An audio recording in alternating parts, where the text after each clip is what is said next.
उन पर हाय कि वे कैन की सी चाल चले और मजदूरी के लिए बिलाम की नाई भ्रष्ट हो गए हैं और वे कोरह की नाई विरोध करके नाश हुए हैं। यहूदा की पत्री पहला अध्याय 11वां पद। प्रिय मित्र, प्रभु यीशु के मधुर नाम में आपको मसीही नमस्कार। आज हम बाइबल के इतिहास पर ध्यान देंगे और 3 ऐसे किरदारों की ओर देखेंगे जिनसे हमें बहुत कुछ सीखने को मिलता है।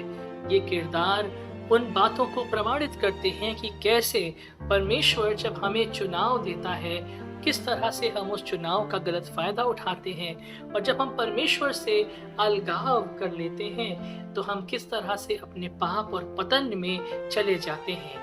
इतिहास हमको शिक्षा देने के लिए है कि हम बुद्धिमान बने, कि इनके समान परमेश्वर का विद्रोह ना करें और हम आज्ञाकारी बने। तो आइए एक एक करके हम इन 3 चरित्रों को ध्यान से देखेंगे। पहला उदाहरण इतिहास से आज हमारे लिए है कैन का, जिसे उसके भाई हाबिल के हत्यारे के रूप में उत्पत्ति के 4थे अध्याय में दर्ज किया गया है।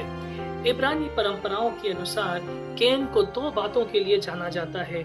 पहला, वो संसार का पहला हत्यारा था। विजडम ऑफ सोलोमन में इस तरह से लिखा है कि उस भाई ने अपने भाई को क्रोध में आकर के मार दिया।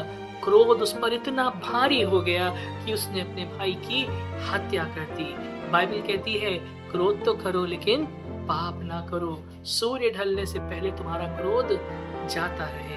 परमेश्वर हमको प्रेम का पाठ सिखाते हैं, लेकिन कैन वो मनुष्य था जो अपने क्रोध के लिए जाना जाता है। फिलो कहते हैं कि ये मनुष्य अपने स्वार्थ के लिए जाना जाता है। रब्बियों की शिक्षा बताती है कि एक संकी किस्म का व्यक्ति था। इसलिए एक इब्रानी मनुष्य के लिए कैन एक संकी, भौतिकवाद, अविश्वासी है, जो ना परमेश्वर पर विश्वास करता है और ना ही किसी भली बात पर उसे जो अच्छा लगता है, उसकी आंखों की दृष्टि में जो सही लगता है, वो वैसा ही करना चाहता है। वो अत्यंत ही स्वार्थी मनुष्य है। दूसरा है बालाम। पुराने नियम और यहूदियों की शिक्षा के अनुसार बालाम सबसे बड़ा उदाहरण है उसका, जिसने कि इजराइल को परमेश्वर के विरोध पाप करना सिखाया। बाइबल में बालाम की 2 घटनाएं पाई जाती हैं। गिनतियों की पुस्तक के 22वें अध्याय में लिखा है कि कैसे उसने बालाक को आजमाइश में डाला कि वो बनी कौम इजराइल को श्राप दे दे, क्योंकि वो उनके पराक्रम से डरता था। 25वें अध्याय में दूसरी कहानी इसके बारे में मिलती है, जब ये इजराइल को बाल की आराधना करने के लिए मजबूर करता है, और ये विद्रोह है परमेश्वर का। बाइबल बताती है क्योंकि बालाम ने लोगों की अगुवाई मेजबानी करी कि वो परमेश्वर से दूर जाकर के बाल की आराधना करे। इस कारण बाल आज 2 बातों के लिए जाना जाता है। पहला, वो एक लोभी मनुष्य है, वो ईर्ष्या रखने वाला मनुष्य है, जो पाप करके अपने लिए एक उपहार को जीतने का प्रयास करता है, और उसने सबसे बड़ा पाप किया।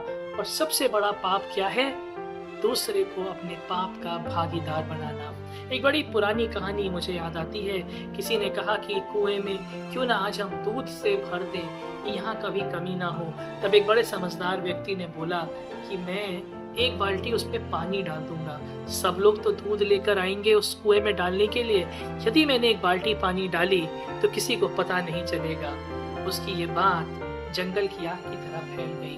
अगले दिन देखा तो उस कुएं में सिर्फ और सिर्फ पानी था। पाप कुछ इस तरह से फैलता और बढ़ता चला जाता है। ये संक्रमित कर देता है, ये रोगी बना देता है, और बालाम ने इजराइल को पाप के रोग का संक्रमण दिया।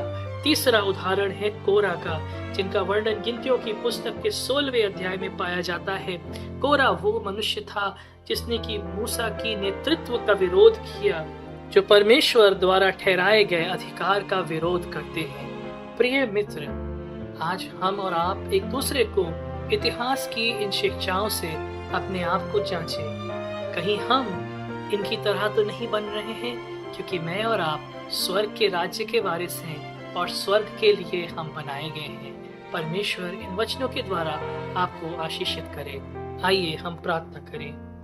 प्रभु ने आज आपको तैयार किया है कि आप अंधकार से स्वतंत्र होकर उजियारे में चलें। इस विश्वास के साथ कि इस संसार में जाइए कि प्रभु यीशु का प्रेम और उसकी अनंत उपस्थिति सदा आपके साथ है।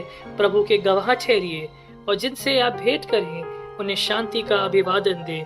परमेश्वर का शालोम आपके साथ बना रहे। आमीन।